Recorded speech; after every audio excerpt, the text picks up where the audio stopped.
हम लोग का जो लास्ट लेक्चर था पॉलिनोमियल्स का, उसमें हम लोग ने बात किया था कि क्या रिलेशन होता है आपका कोएफिशिएंट्स ऑफ क्वाड्रेटिक पॉलिनोमियल और उसके जीरोस के बीच में।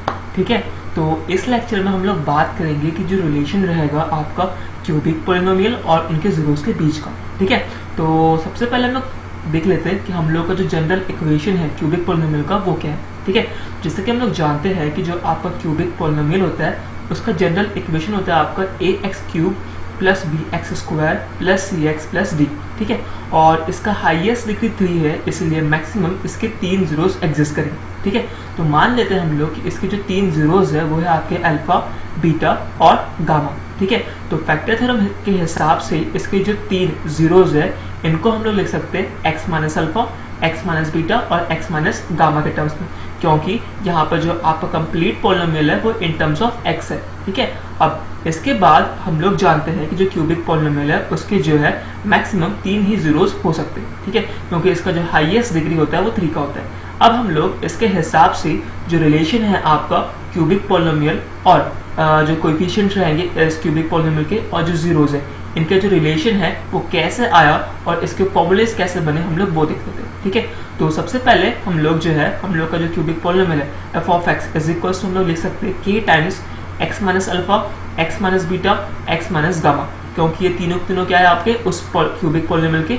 जीरोस है। ठीक है, और हम लोग ने यहाँ पर k लिखा है, k जो है आपका एक नॉन जीरो कांस्टेंट है। ठीक है, मतलब यहाँ पर आपका कोई भी रियल नंबर का वैल्यू आ सकता है। ठीक है, तो इसका कोई इतना इंपॉर्टेंस नहीं है फिलहाल। तो फिलहाल हम लोग इन तीनों की बात करते हैं, x minus alpha, x minus beta और x माइनस गामा की। ठीक है, तो हम लोग जानते हैं कि जो f ऑफ x का वैल्यू था वो कितना था आपका ax³ plus bx² plus cx plus d। ठीक है, तो इस f ऑफ x की वैल्यू को हम लोग यहाँ पर प्लेस करेंगे। ठीक है, तो f ऑफ x की जगह में लिखा ax³ plus bx² plus cx plus d, और राइट हैंड साइड में आपका already k times x minus alpha, x minus beta, x minus gamma है। ठीक है, अब लेफ्ट हैंड साइड को मैं जैसा कि वैसा रख रहा हूँ, सिर्फ जो k है उसको मैं ब्रैकेट के बाहर रख रहा हूँ, और जो आपका x minus alpha, x minus beta और x माइनस गामा है तीनों का मैं मल्टीप्लिकेशन परफॉर्म करूँगा। ठीक है, पहले इन दोनों ब्रैकेट को हम लोग सॉल्व करेंगे एक दूसरे से मल्टीप्लाई करके, और जो भी आंसर आएगा उसका हम लोग मल्टीप्लिकेशन करेंगे इस थर्ड ब्रैकेट से, और सॉल्व करने के बाद आपको जो है ये वैल्यू मिलेगा x³ minus alpha plus beta plus gamma times x² plus alpha beta plus beta gamma plus gamma alpha into x minus alpha beta gamma. ठीक है, तो ये जो इक्वेशन आपका बना है k टाइम्स और जो ब्रैकेट के अंदर आपका वैल्यू है, इस इक्वेशन का बहुत ज़्यादा इंपॉर्टेंस है, क्योंकि इस इक्वेशन पर भी आपको कुछ क्वेश्चंस आते हैं, और क्वेश्चंस कुछ ऐसे रहते हैं कि आपके पास alpha plus beta plus gamma, alpha beta plus beta gamma plus gamma alpha और अल्फा बीटा गामा, इन तीनों ही ब्रैकेट का आपके पास वैल्यू गिवन रहता है, और आपको क्वेश्चन पूछता है कि आपको क्यूबिक पॉलिनोमियल फॉर्म करना है। ठीक है, तो अगर आपको ये इक्वेशन याद करने में तकलीफ हो रही हो तो इसके लिए एक सिंपल आइडिया है, के को हमको जैसे कैसे लिखना है, के की जगह आपको कोई भी वैल्यू आ सकता है। ठीक है, ब्रैकेट के अंदर का जो चीज़ है उसको याद रखने का एक ट्रिक है। सबसे पहले हम लोग जानते हैं कि यहाँ पर आपके 3 x आए थे।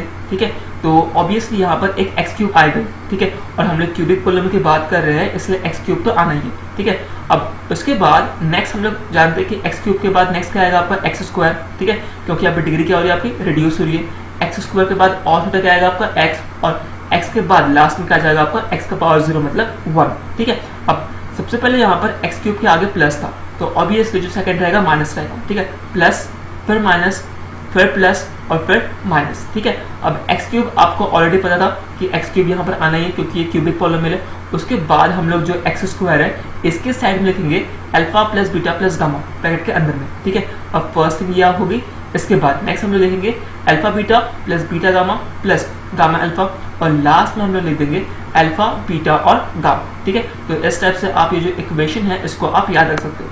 तो सबसे पहले हम लोग क्या करेंगे, k को ब्रैकेट के बाहर। ठीक है, अब यहाँ पर क्यूबिक पॉलिनोमियल है इसलिए x³ आना ही है। x³ के आगे प्लस था तो ऑब्वियसली बाद में माइनस आएगा, माइनस के बाद अगेन प्लस आएगा, प्लस के अगेन बाद माइनस आएगा। ठीक है, यहाँ पर डिग्री रिड्यूस होगा, x³ थोड़ा छोटा बन रहेगा आपका x² से और छोटा x, और x से और छोटा क्या जाएगा आपका 1। ठीक है, अब सबसे पहले आपका आ जाएगा sum of zeros that is alpha plus beta plus gamma.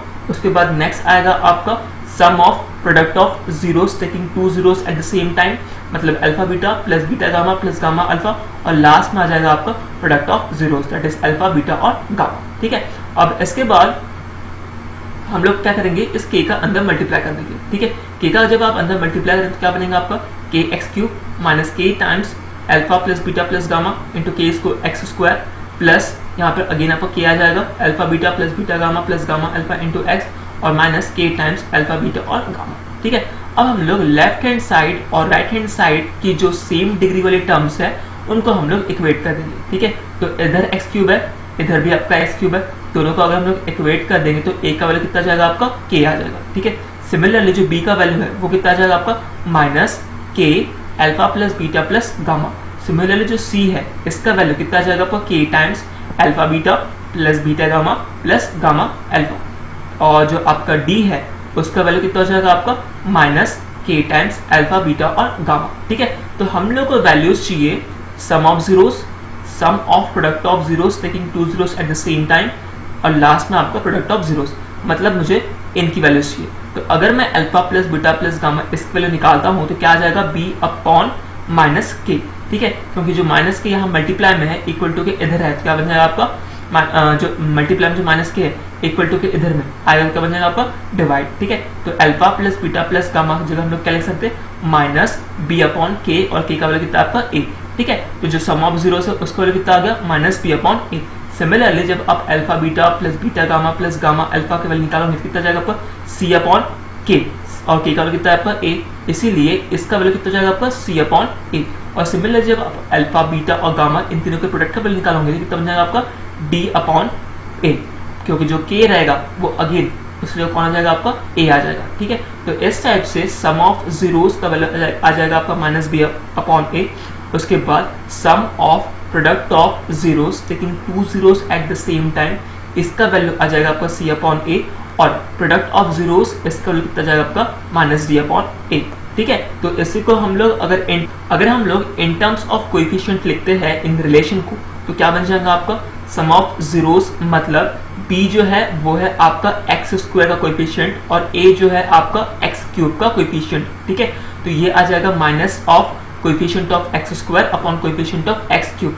Similarly c upon a, c जो है आपका कोएफिशिएंट ऑफ x है, a आपका कोएफिशिएंट ऑफ एक्स क्यूब है। सिमिलरली आपका जो अल्फा बीटा और गामा, ठीक है, तो जो d है वो आपका कांस्टेंट टर्म है और जो आपका a है वो again coefficient of x cube है। ठीक है, तो इस टाइप से आपके रिलेशन आएंगे alpha plus beta plus gamma के लिए minus of coefficient of x square upon coefficient of x cube. Similarly alpha beta gamma plus gamma alpha की जगह आ जाएगा आपका coefficient of x upon coefficient of x cube और alpha beta और gamma की जगह आ जाएगा आपका minus of constant term upon coefficient of x cube.